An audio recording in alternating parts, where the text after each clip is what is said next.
জয় তারা। নমস্কার বন্ধুরা, আমি জ্যোতিষী গৌতম কুমার। আজকে আমি আলোচনা করব 2024 মাসিক রাশিফল জুলাই মাসে মেষ রাশির জাতক বা জাতিকাদের কি ঘটতে চলেছে, শুভ না অশুভ, এই বিষয়টা নিয়ে আমি আপনাদের কাছে বিস্তারিতভাবে আলোচনা করব। ভিডিওটি ধৈর্য সহকারে দেখুন এবং শুরু থেকে শেষ পর্যন্ত দেখুন। আপনি যদি মেষ রাশির জাতক বা জাতিকা হয়ে থাকেন, আপনার জন্য শুভ সময় অপেক্ষা করছে। শুধু আপনি সুযোগ বুঝে শুভ সময়টাকে কাজে লাগান।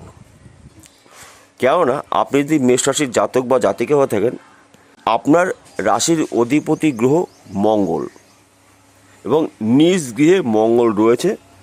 মঙ্গলের সঙ্গে চন্দ্রদেব রয়েছে, অতি শুভ। চন্দ্র মঙ্গলায় একটি যোগ সৃষ্টি হয়েছে।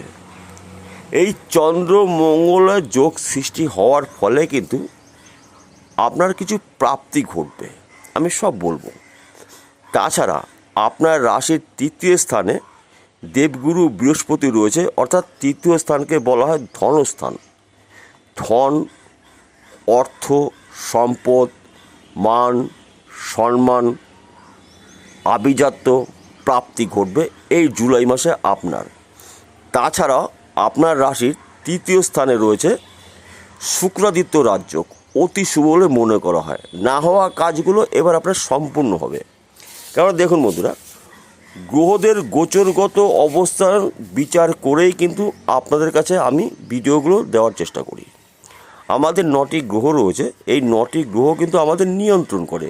তাছাড়া এই 9টি গ্রহের মধ্যে কোনো কোনো গ্রহ আমাদের ভাগ্য ফিরিয়ে দেয়, কোনো কোনো গ্রহ আমাদের, তার পাশাপাশি কোনো কোনো গ্রহ আমাদের দুঃখ, কষ্ট, দারিদ্র্য দিয়ে থাকে। তাই আজকে যেই কথাটা বলবো, আপনি যদি মেষ রাশির জাতক বা জাতিকা হয়ে থাকেন, এই জুলাই মাসটি আপনার স্বপ্ন পূরণ করার মাস আপনি পেতে চলেছেন।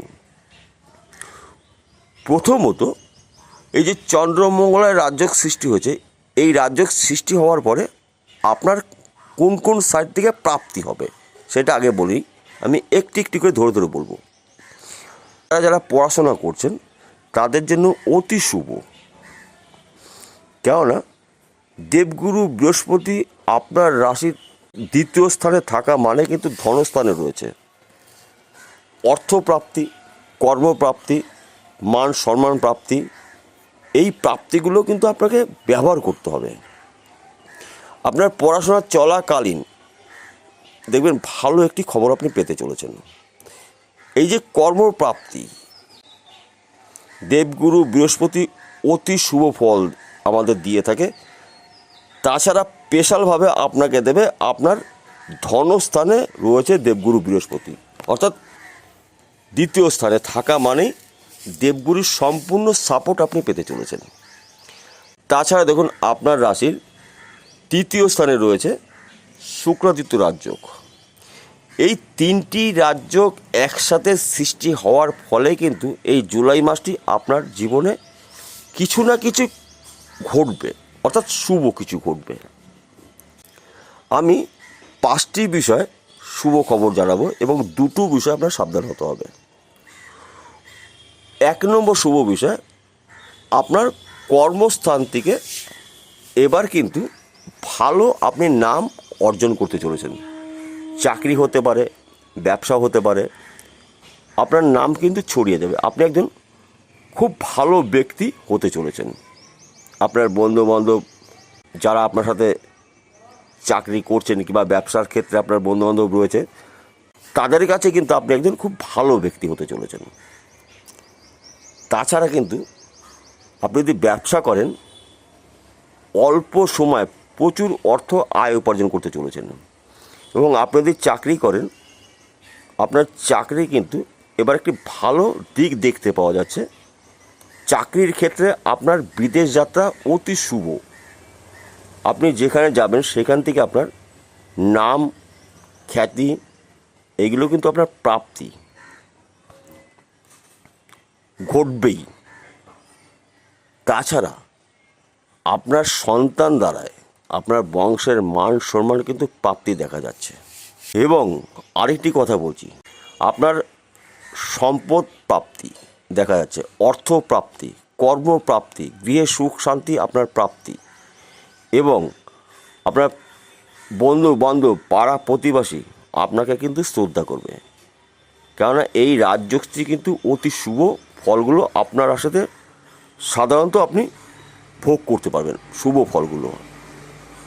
তাছাড়া আবার দেখুন, এই যে শুক্রাদিত্য রাজযোগ, আপনি প্রচুর অর্থ আয় উপার্জন করবেন, আপনি হঠাৎ অর্থপ্রাপ্তি। এই জুলাই মাসটি কিন্তু অবশ্যই আপনাকে মাঝে মধ্যে লটারি টিকিট আপনি কাটবেন, কিছু না কিছু আপনি পাবেন। এবং যারা লটারি টিকিট বিক্রি করছেন তাদেরও কিন্তু ভালো একটি সময়, হয়তো যেই টিকিটটা বিক্রি হলো না সেই টিকিটেই কিন্তু আপনার কপাল খুলে যাবে। এই ধরনের কিছু শুভ ফল আপনি পেতে চলেছেন। তাছাড়াও আপনি যেই কাজে আপনি হাত দেবেন সেই কাজ থেকে কিন্তু আপনি প্রচুর অর্থ আয় উপার্জন করতে চলেছেন। এই জুলাই মাসটা কিন্তু আপনার জন্য একটি প্রাপ্তির মাস, স্বপ্ন পূরণ করার মাস। তবে আমি আরেকটি কথা বলছি, আমি প্রত্যেকটা ভিডিওতে বলি, আজকেও বলছি, আপনার যদি জন্মকুণ্ডলী থাকে অতি অবশ্যই জন্মকুণ্ডলী অভিজ্ঞ জ্যোতিষী দিয়ে বিচার করে নিন। কেন জন্মকুণ্ডলীতে যদি মঙ্গল দোষযুক্ত থাকে, কিংবা দেবগুরু বৃহস্পতির দোষযুক্ত থাকে, কিংবা রবি বা শুক্র দোষযুক্ত হলে কিন্তু সম্পূর্ণ শুভ ফলগুলো আপনি সম্পূর্ণ নাও পেতে পারেন। তাই অতি অবশ্যই আপনি জন্মকুণ্ডলী বিচার করে নিন। যদি আপনার জন্মকুণ্ডলী না থাকে হস্তরেখা বিচার করে নিন। কেননা আমাদের হাতের মধ্যেই 9টি গ্রহর অবস্থান রয়েছে। বৃহস্পতির প্রতিকার করবেন যদি অশুভ থাকে, যদি রবি অশুভ থাকে রবির প্রতিকার করবেন, যদি চন্দ্র অশুভ থাকে চন্দ্রর প্রতিকার করবেন, যদি মঙ্গল অশুভ থাকে মঙ্গলের প্রতিকার করবেন। এই যে 5টি বা 4টি গ্রহ একসাথে অশুভ থাকবে এমনটি নয়, এই 5টি গ্রহের মধ্যে 1টি বা 2টো যদি অশুভ থাকে আপনি জ্যোতিষীর পরামর্শ মেনে এই গ্রহগুলো প্রতিকার করুন। যদি আপনার জন্মকুণ্ডলী না থাকে তাহলে আপনি হস্তরেখা বিচার করে নিন। কারণ আমাদের হাতের মধ্যে কিন্তু 9টি গ্রহ রয়েছে, তাই যেই গ্রহগুলো অশুভ অবস্থায় রয়েছে সেই গ্রহর প্রতিকার করুন। দেখবেন আপনার জীবনে কি ঘটে, হয়তো আপনিও কখনো কল্পনা করতে পারেননি যে আপনি এতটা ধনশালী হতে পারেন।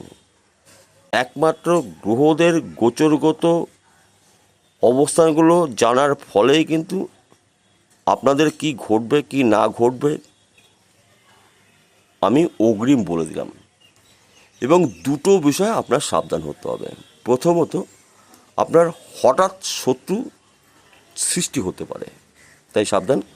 2 নম্বর, রাস্তাঘাট দেখে পারাপার করবেন এবং যানবাহন চালালে সাবধানে আপনি গাড়ি চালাবেন, দেখে শুনে গাড়ি চালাবেন। আমাদের সব দিকে কিন্তু শুভ ফল নাও পেতে পারি, তাই শুভর সঙ্গে কিন্তু অশুভ আমরা পেয়ে থাকি মাঝে মধ্যে। তাহলে বন্ধুরা বোঝা গেল। নমস্কার, আবার দেখা হবে।